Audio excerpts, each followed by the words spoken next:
I have the pleasure of the honor to introduce Dr. Walter Pories as the Edward E. Mason Founders Lecturer for this year. As you all probably know, Dr. Mason is really one of the fathers of bariatric surgery, and this lecture in his name is always an important part of our plenary session, and one that's usually extremely informative and pleasant. Dr. Pories is one of the pioneers in studying outcomes of gastric bypass surgery, and is really one of the pioneers of the focus on metabolic and diabetic effects of these surgeries at a time when bariatric surgery was really in the shadows of surgery itself. He now has risen to a level of chairing the SRC board, from which he has the aim to not only ensure quality and document the outcomes of bariatric surgery in a new area, an age of acceptance and even popularity of this surgery, growing surgery. Dr. Pories is an extremely gentle yet powerful force in bariatric surgery and as a human being in general, and we're very fortunate to have him deliver this lecture. Dr. Pories.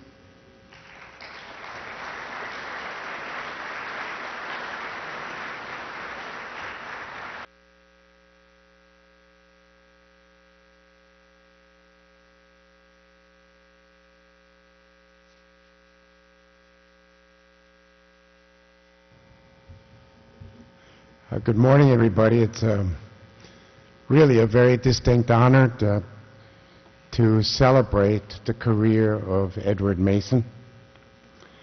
When I was a resident, a man named Charles Sherman performed 11 intestinal bypasses at the University of Rochester. Within several months, 2 of the patients died of liver failure, and the others had to be quickly restored. It's one of the really black marks against our specialty that 30,000 intestinal bypasses were performed in this country before they were finally stopped. Most of these patients had to be reversed. And it's in this environment that we saw Dr. Mason's contribution, who not only invented the gastric bypass and gastric banding, but he also developed an entire professional society with his little modest meetings in Iowa. He insisted on honest publications, whether the results were good or bad. He insisted on research and carried it out in the Minnesota tradition. He was the first one to develop a registry and maintain it, and finally insisted that the real future lay in education. That's a remarkable career. Now, my father never had much use about talking about heaven and hell, but he talked about immortality.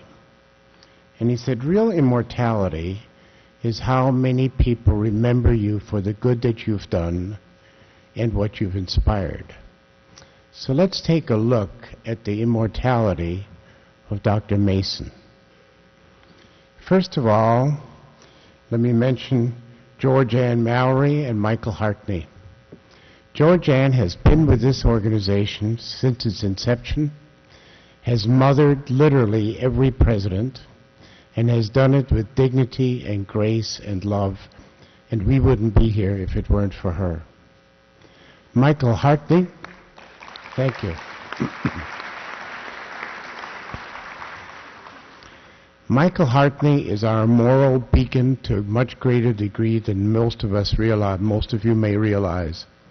He's guided us through some difficult legal problems, and always not, you can't do it, but we can, and let's do it right. We have a group of innovators who followed our founder, and of particular mention I want to mention is Dr. Alan Whitgrove. With his brave and important technical advance of laparoscopically doing this difficult operation, he's probably saved more lives and more cost than all of us together in this room. And you've already heard Dr. Scopanaro and Dr. Gagne and Doug Hess, whom we can't forget, the real innovators who've given us operations, but done it so not just inventing them, but actually long-term follow-up with great care. We need to be grateful to our editors. Mervyn Deedle recognized that we needed our own journal, that we didn't have to beg Jackson, Annals of Surgery, and so on.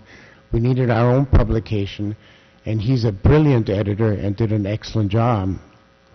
And we're now so fortunate to have our own journal, edited by Harvey Sugarman. I'm sorry that many of you couldn't go to the editorial meeting yesterday to see the tremendous growth in the journal, the great success, and the great respect that it has gained. And then, of course, we have the internationals. You know, bariatric surgery is not an American game. It's an international pandemic, and we have international leaders. And how many of you were just amazed at this tremendous report by Dr. Marceau regarding obstetrics that we just heard? But look at the tremendous contribution by Francisco Rubino with his animal work. John Dixon showing us, yes, you can have a prospective randomized trial. And look at the Sostrom's contribution with the Swedish study. Roel Rosenthal with Bariatric Times, the first throwaway that I frankly read with more interest than I read the journals. And Ricardo, well, actually my favorite journal is Popular Mechanics, but I wasn't going to tell you that. And also Ricardo Cohen, who probably this year has brought us more brand new, exciting research than anybody in the whole world. And then there are the educators, and I'm going to say right now that this isn't quite fair because probably Henry Buchwald should have been mentioned as one of the great innovators because of his lipid work early on. But I think his biggest contribution has been as an educator because he was able to convince the American College of Surgeons some years ago to include bariatric surgery as a major course and as a major contribution. Ken Champion, tough, demanding, and uncompromising in running the educational courses for the ASMBS, has taught all of us how important it is to spread the knowledge. And then Phil Schauer made it fun. He showed us that we could actually learn while skiing and going out there and having a good time. And the most important contribution to that was that it allowed us in the hallways to talk to each other and to share information in a much faster way than publications. And then Robin Blackstone, I know that's the best picture I could find of her, but that's the way it is. Anyway, Robin was the one who said, if we don't teach our allied health personnel and the nurses and so on, the people who really discover when patients in trouble at 4 in the morning, we're not doing our job. So she went out and taught industry and allied health, and we are deeply grateful to her as an educator. It took a Boy Scout named Gary Pratt, who, by the way, didn't need the job, who had already started and sold 3 startup companies, and whom we had to beg to take this job, an auditor with 8 years of experience, to say, yes, I'll take on the business of quality control for bariatric surgery.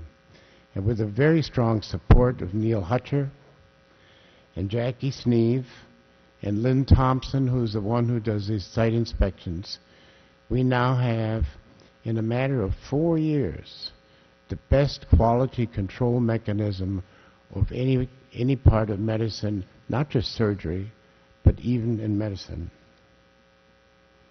These people you may not recognize as well. The one on the upper left is Don Bradley, who's a medical officer. He's a family physician who's a medical officer for Blue Cross Blue Shield. And he's the one who's done more in convincing our partners in other the Blues, Aetna, Cigna, and so on, about the importance of coverage. And then, of course, there's Leon